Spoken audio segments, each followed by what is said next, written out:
Oh, okay. All right. Good morning. We are starting or continuing Hilchos Tevilas Keilim. Okay, Yoreh Deah Kuf Chaf. We finished reading Seif Chet. Just to sort of clarify that, let's say a person, the end of Chet, let's say a person takes an axe or paper scissors or a knife was never meant, or a pocket knife. I don't know, you go camping and you bought it, never had intended to use it for food, and now you want to use it one-off or a couple times for food, but that wasn't the intention. So I'll just mention, it's a little bit of a gray area. The Pri Chadash says, and the Aruch Shulchan, generally speaking, you do not need to tovel it, but the simple reading of the Ramah would likely be that you do need to. And at what point does one need to? I'll just leave that as a tzarech iyun. Okay, let's start with Tet. All right. Tet. Mashkan goy kli liyisrael. So a goy takes his kli and he gives it to a Jew. So it's a goyish kli, belongs to the goy, and now the Jew is holding on to it.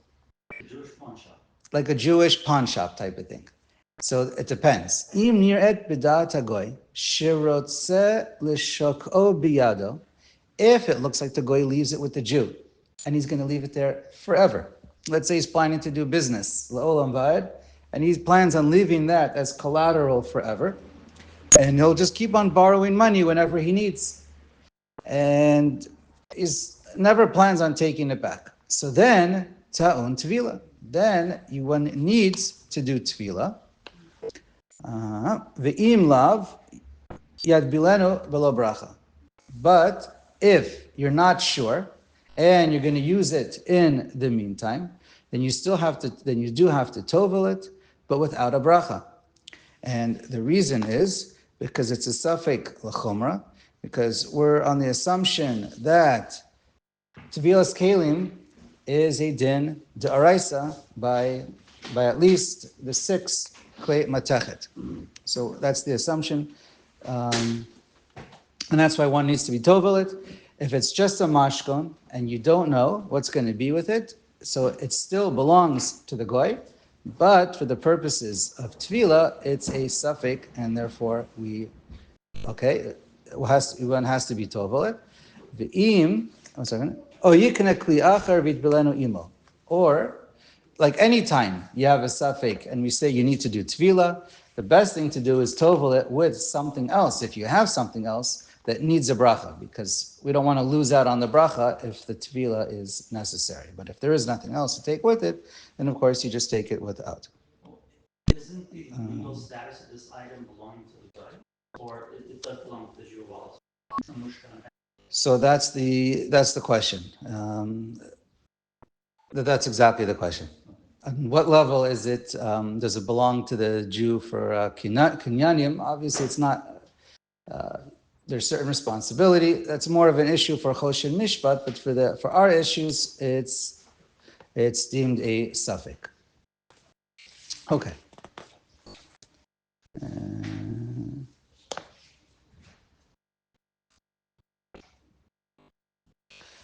The Shach says if you know for sure he's going to take it back, then you don't need to be tovel it, but the Pri Chadash says you should tovel it without a bracha. Okay, so it's, all right, so, and can you use it? Can you use an item that's a mashkon without permission? So that's a question, depending on the minhag. If the minhag is using it, is okay, or then you can. If the minhag is you're not allowed to, it's only meant as a mashkon, then you can't. So that's, folks can talk about it, but l'maisa, it really depends on what the accepted minhag is. Okay, fine. Let's go on. And if in the end it turns out that the Jew's going to keep it, but at the time it was not clear that who was going to, if he was ever going to take it back, then since you're tovel in it, then you do need to do tvila, because it could be you were never chayav, and it was still in the ownership of the goy's hand. So taking doing tvila on something that was completely owned by the non-Jew, accomplishes nothing. The fact that you're going to own it in a year from now or in a day from now doesn't help you when you did the tefillah because it was still in the hands of the goy. Okay, but so then, But it's a suffix if that's the case. right? So since it's a suffix, now you must re-dip it below bracha.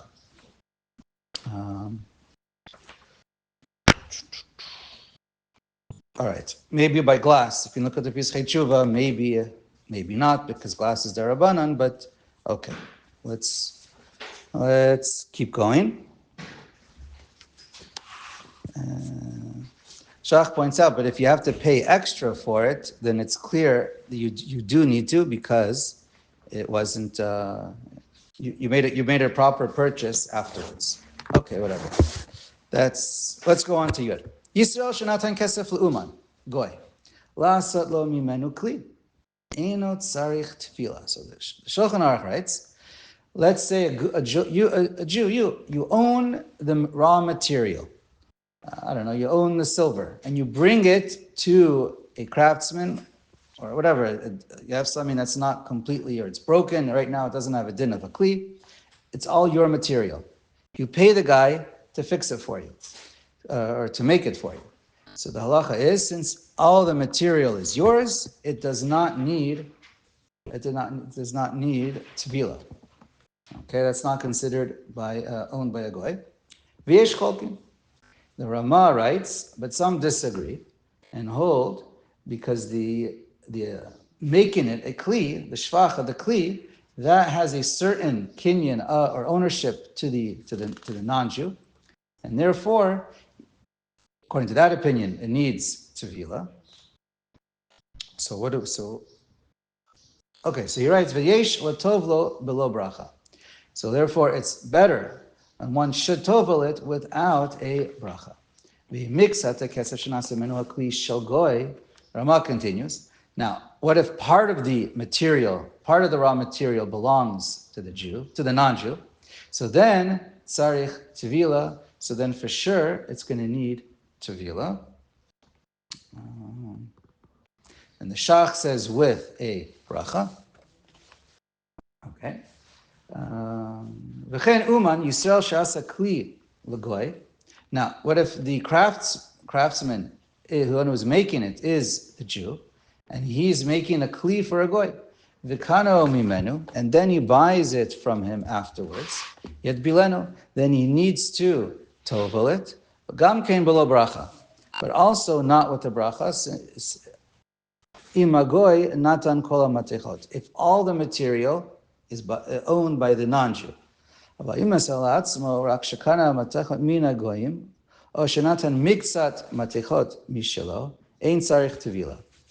if all or some of the raw material is yours and you made it and you're the Jew, so then in that case we say you don't need to. Okay, I think that's about it. Just point out, and the Shach points out, I think we're going to see it later on. If it's shutvis, if a Jew with a non-Jew owns the kli together, then you don't need to do tevila.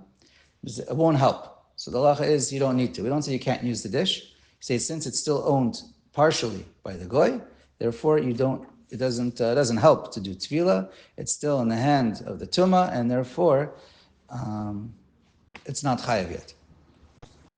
Okay.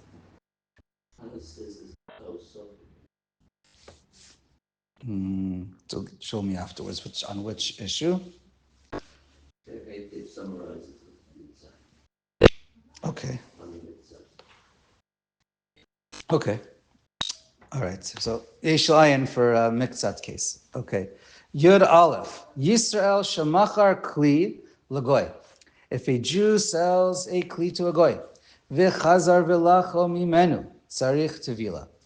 So this case, a Jew sells the Kli to a non-Jew, and now he buys it back. Tzarich tevila. Then you have to do tevila.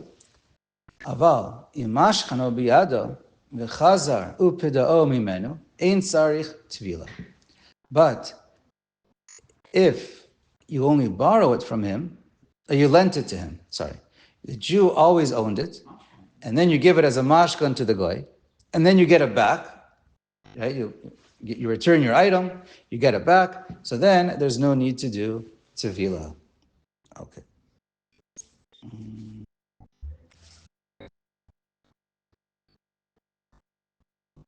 Jew brings his cleave Yeah. to a goyish pawn shop and Yeah. buys it then, does not need to play.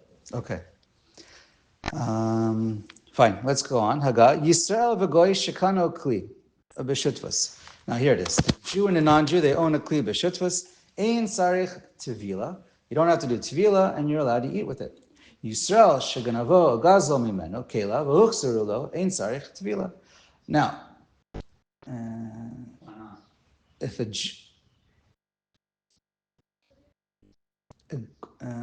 which is the case over here? Case of a goyish. Who owns it originally? I forget already. No, the Jew has Keilim, goy steals it. The goy steals it from him.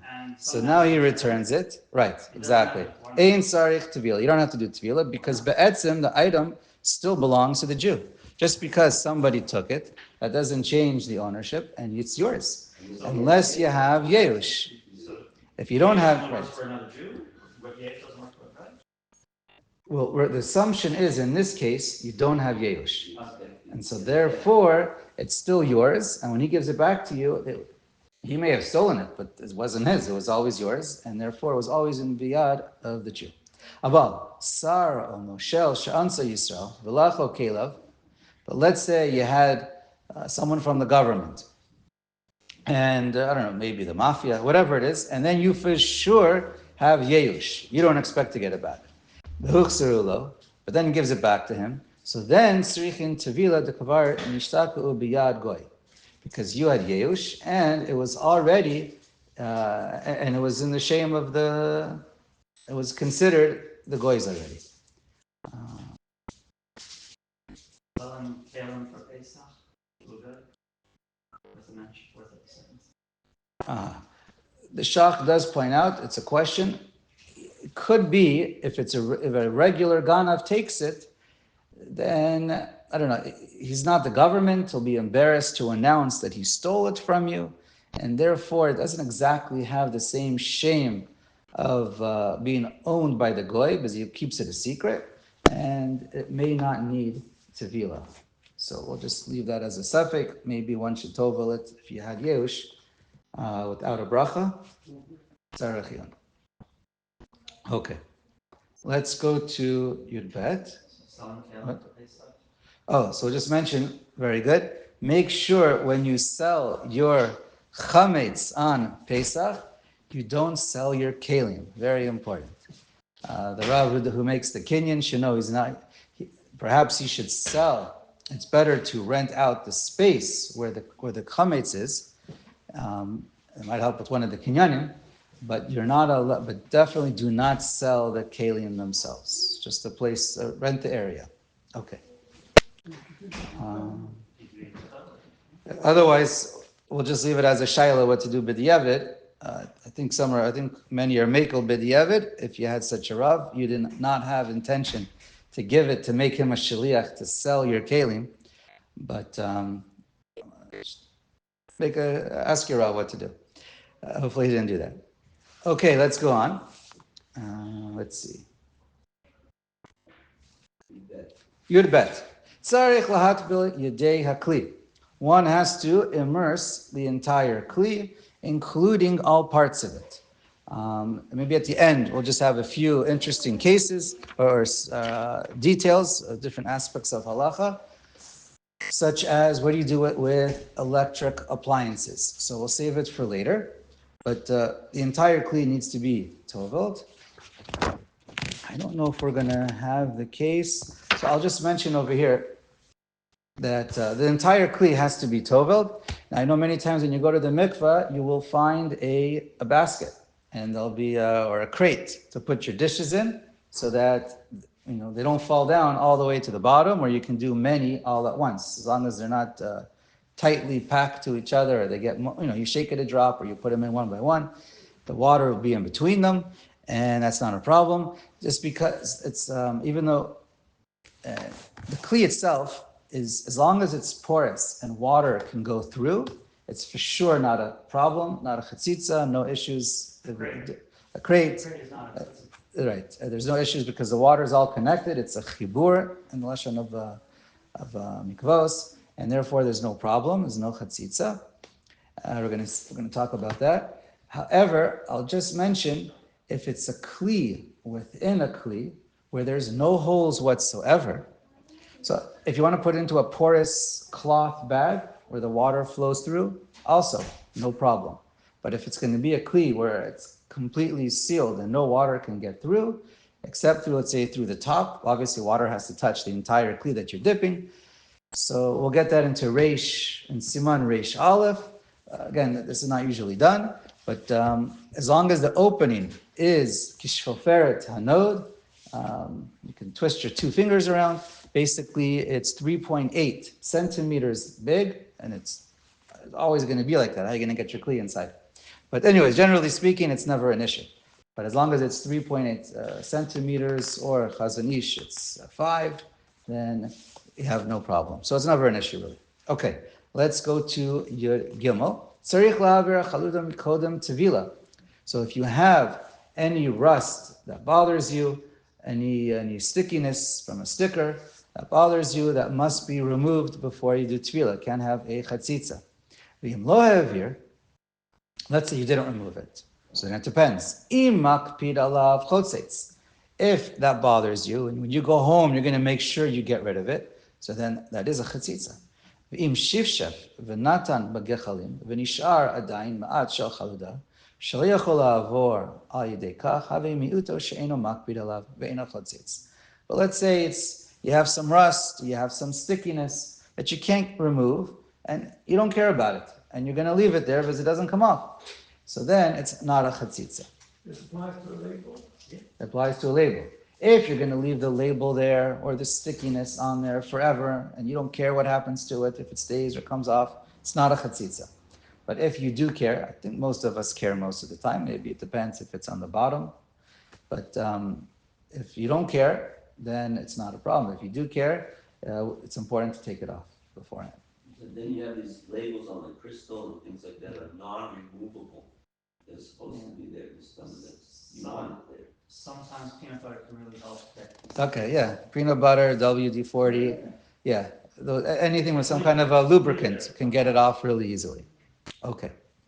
The sticker is part of the cleat once. No, if it's part of it and you're not taking it off, then it's fine, we said. Yudalid. Second. Yeah. Ein ma'aminim katan al tevilas keilim. So the halacha over here is we do not believe a katan. Tevilas keilim we say is a din daraisa in general, and therefore we do not trust a katan for tevilas keilim. Poskim say, but as far as the part that's derabanan, so then we are somech, like for glass. We are somech on him, but not on the parts that are deraita. Fine. Aval, In glass. if the kli is glass, then you can have a katan do it for you. Right. And what do you mean by parts? That part of a cleat.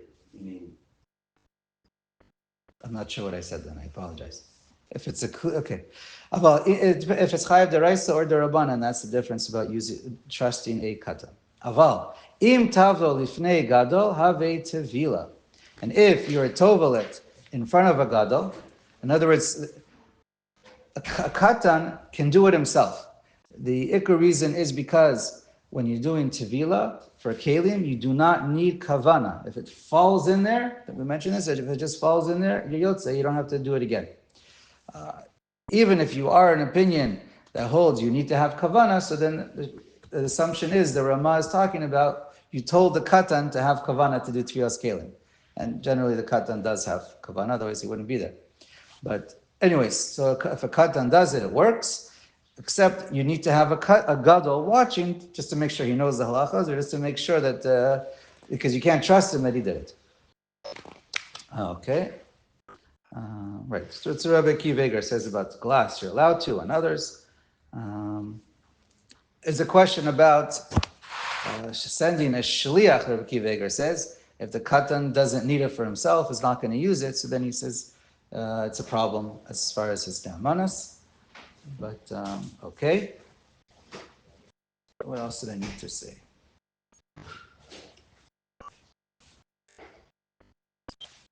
Okay. Fine. Now, as far as having a goy, we're going to read that? You didn't read. Yeah, we're going to get to the next one. Fine. Let's do Tetvav. Imitbil Keilim Ma'idei goy. Alta lahem tevila. So again, if a goy does it, the same reason, you don't need to have kavana. If a goy does tevilas kelim for you, it works 100%. Agav eno ne'aman ala tevila. But again, he's not ne'aman, and therefore, it's okay if the owner, the Jewish owner, is watching him. He just, as long as he's watching him. But the Yoreh Heitev points out that lechatchila, one should not have only a non-Jew doing it, because a non-Jew is not going to say the bracha, and you're going to lose out on the bracha. I once saw non-Jew doing it. You also didn't put the whole thing in at one time. Right, so the whole thing needs to be at once, and you need to have namanis that is done correctly. But if a Jew has a lot of dishes, he's allowed to take a goy and do it with him together. You start the process with the bracha, and then he helps you finish, and as long as you're watching him, that is lechatchila as well. Okay, when you point out that as long as the katan is 13 years old, that's good. Even if you don't necessarily, it's a discussion, but many say you don't have to check him for his hairs on this issue. For this, it's good enough. That's brought down. Right. Okay. Let's go on. Ted Zayin. The Shach and others point out, even if it just, the Keilim fall inside the mikveh, and the end of Koach, Sif Katan Koach, it works. Okay. Ted Zayin. Ted Zayin. Im shachach v'lo hitbil kli me'erev Shabbos o me'erev Yom Tov yitenenu lagoy b'matana v'achar kach yishalenu mimenu u'muter lishtamish bo. What happens? Shabbos comes, so there's a question if you can tovel it on Shabbos or not. So we see the Shulchan Aruch says it's better not. I mean, he says it also in Hilchos Shabbos. Here he says here also better not to. So what do? You give it to a non-Jew on Shabbos as a gift, and then you borrow it back, and then you're allowed to use it. So this obviously works mikar din, but it's not lechatchila to do in a kviyus basis. Okay. Fine. That's what basically all the poskim right? Haga v'chen yaseh afilu b'chol b'makom she'en lo mikvah. Let's say you're in a place when there's no mikvah. What do? Can you use it or not?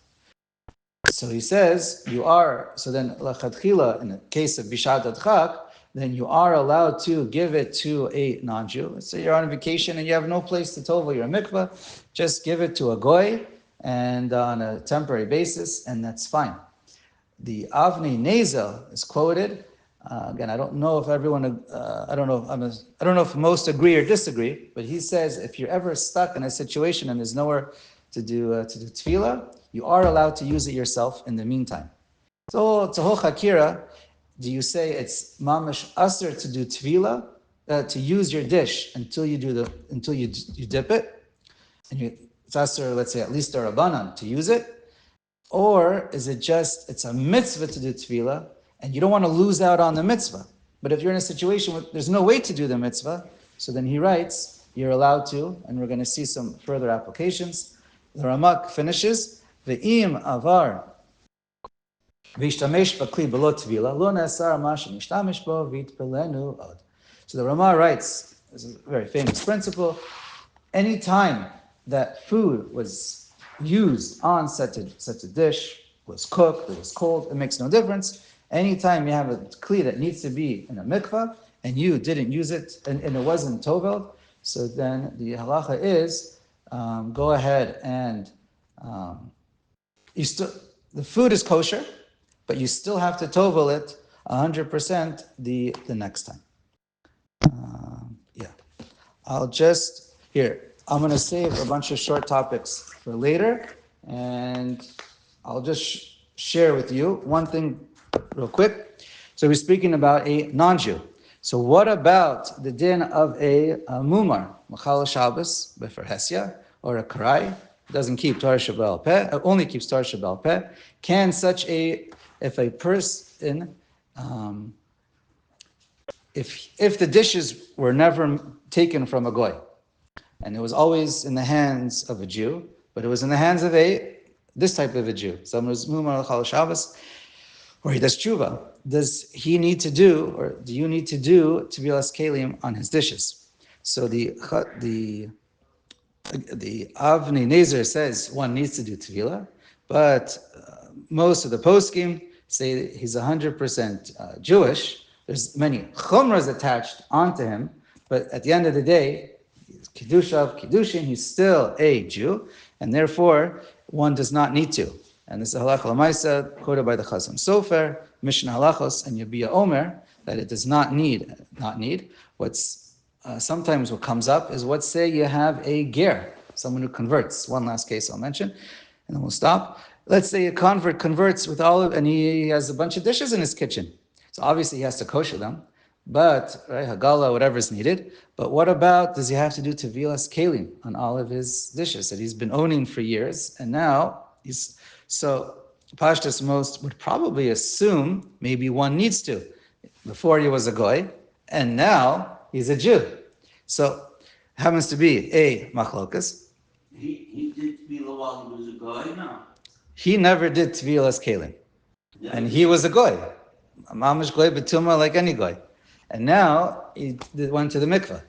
So the Shevet Levi says, of course he needs to do tevilah because it went from non-Jewish hands to Jewish hands, and now he's chayav with the bracha, no question.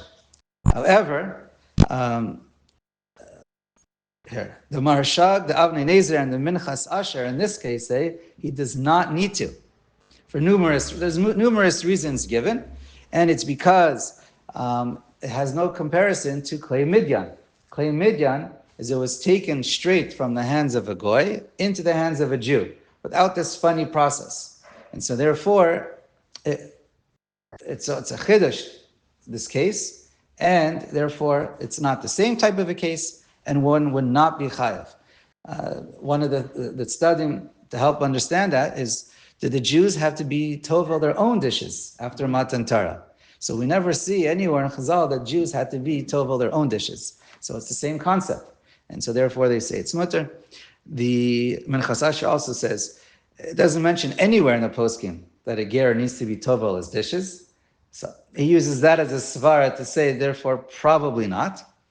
Okay, one can argue either way.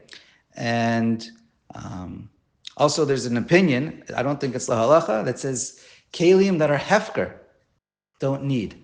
Because it didn't go directly from a goy's hands of tumah into a Jewish hands. I don't believe anyone holds that la halacha, but that is one of the svaras brought down. And so I guess I would say ask your Rav. Minchas Asher says it's good to be tovel, but really you don't have to. Rabbi Yomer says you do have to, but without a bracha, and not on glass, because glass is also darabanan. Anyway, ask your Rav.